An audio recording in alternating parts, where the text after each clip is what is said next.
જૂનાગઢમાં વેપારીઓ પર પોલીસનો અત્યાચારનો આરોપ લગાવવામાં આવ્યો છે। મોબાઈલના વેપારીઓને પોલીસે માર માર્યો છે, બેફામ માર માર્યો હોવાનો આરોપ લગાવવામાં આવ્યો।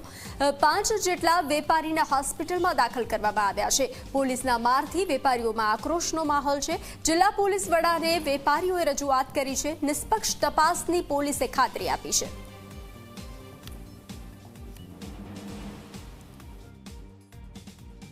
અમને 5 વેપારીઓને માર માર્યો છે। એમાંથી અત્યારે 4 વેપારી અહીંયા સિવિલમાં હાજર છે અને એક વેપારીને સવારના પોરમાં કોકનો ફોન આવ્યો અને એ ભાઈ અહીંયા એક વેપારી અહીંયા ગયા છે અને પાછા એ ભાઈના ફોન કાંઈ ઉપડતા નથી અને એ ભાઈને અમને તો એવું લાગે છે કે એ લોકોએ પાછો કંઈક કબજે લઈ લીધો છે અને એ વેપારીને અમારા વેપારીને તમે બચાવો અને એને અમારી એને મોકલો। આ લોકોએ અમારી બહુ ખોટું કર્યું। પછી અમને 4 સાડા 4 વાગે અમને મોક્યા, અમને 4:30 જેવું થઈ ગયું હતું અને હજી અમારા ફોન ને બધું એ લોકો માં જ છે। અમને કાંઈ દેતા જ નથી। અમારો ફોન લઈ લીધા, ચાવી લઈ લીધી, ઘડિયાળ લઈ લીધી, બધું લઈ લીધું, કાંઈ રાખવા જ નથી દીધું એ લોકોએ। બર્ડ્સ લઈ લીધા હે, બર્ડ્સ લઈ લીધા, એ તો એમાં શું હોય।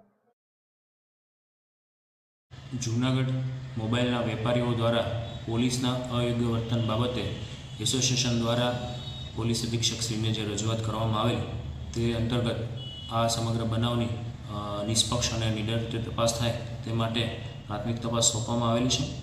હાલ આ છે એ સમગ્ર બનાવની તપાસ શરૂ કરવામાં આવેલ।